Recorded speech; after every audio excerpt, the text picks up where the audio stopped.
Hey folks. Hey, if you know who Westcreek Guitars is, they're on Amazon. This is the neck off of the blue and white Paisley Telecaster they have. The body of that thing is cool. It's got cutaways like a Strat, but other cutaways like an Ibanez too, like in the neck joints. So the body is cool. The pickups actually sound really good. I'm going to change out the bridge, but the neck, whole nother story. Now I know if you pay less than $200 for a new guitar, you're not going to get a high-end thing, right? I get that. But if I went to go stretch strings, especially right at the edge between here and here, the frets would catch it. And I have to unclick it from there and bring it back, sometimes with two hands because it would really get wedged. So I didn't like that. So here's what I did. I decided I'm going to refret it with big stainless steel frets. I'm going to put an adjustable or a roller nut up in here. I'm not sure yet. But here's the deal. I got a set of radius gauges, and I removed all the frets. I watched some other videos on how to do that. There was a guy that had a somewhat dull X-Acto knife, or what do you call them?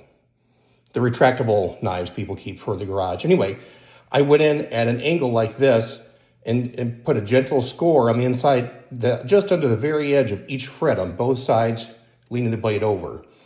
I did that, and I have some StewMac cutters for stainless steel frets, but those would grip one edge, and those frets came out really easy.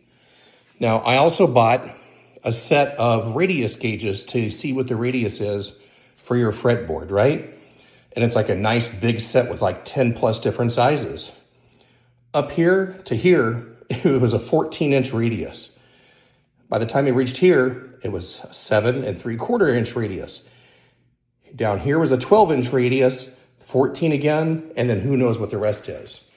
So I thought, wow, this neck has been unevenly finished from the factory. And it was.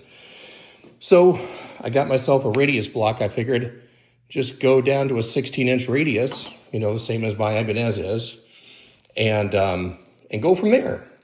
So as I started sanding, I realized parts of this were not getting sanded. There is a huge strip from here about out, I'd say maybe a centimeter wide, and tapering off, going all the way up to this fret. And then up here, the same thing, but not as big, that was not sanding. So evidently, whoever sanded this at the factory just went over the edge a bit and did that too much and did too much of an angle this way. So that happened at the factory.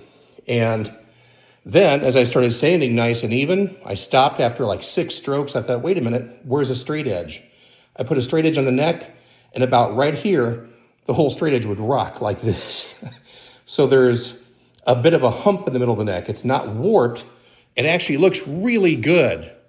I mean, to my eye, this thing is just dead straight. It's great for that. So I'm re-radiusing the neck to 16 from whatever it was supposed to be, and it's going well. I'm starting with 400 grit, and then I've got 1,000 grit to make this very smooth. And then I'm going to put on the jumbo frets. I've never refretted before. This is my first time. I've been watching a ton of videos, hoping I got it right. Cross the fingers. And I'll show you the new bridge. And I got, instead of the standard Telecaster bridge where you have the pickup being held on by the bridge, I got a plate just for the pickup and then a bridge by itself. I think it's a little bit of a more thicker and nicer bridge. I think it's kind of cooler. So I'm going to get that on. And yeah, like I said, the body's no issue. It's just the neck I got to straighten out, and I've got my share of sanding to do. But yeah, normally I'm out here just welding the crap out of a bunch of aluminum. You can tell I spend some money on aluminum. But yeah, that's part of a bed frame I'm working on. Believe it or not, I'll be making a sofa soon. So yeah, keep watching if you want to see the next part, and we'll go from there. And remember, that Westcreek guitar I pointed out, I'm not saying they're absolute garbage. I'm just saying the necks are imperfect. Fretboards are imperfect.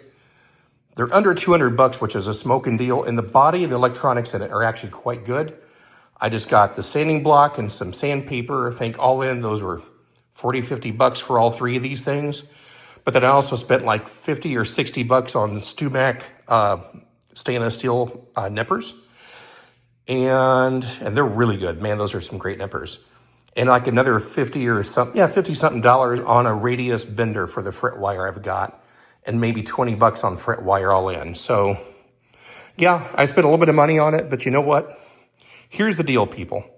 I thought I've kind of wanted to learn how to refret a guitar, and this is kind of an interesting journey because I get to learn a few extra things on the way, things that are necessary that didn't seem that way at first, and because I have an eye for, machining things and welding, so I figured why not apply some of this to a guitar.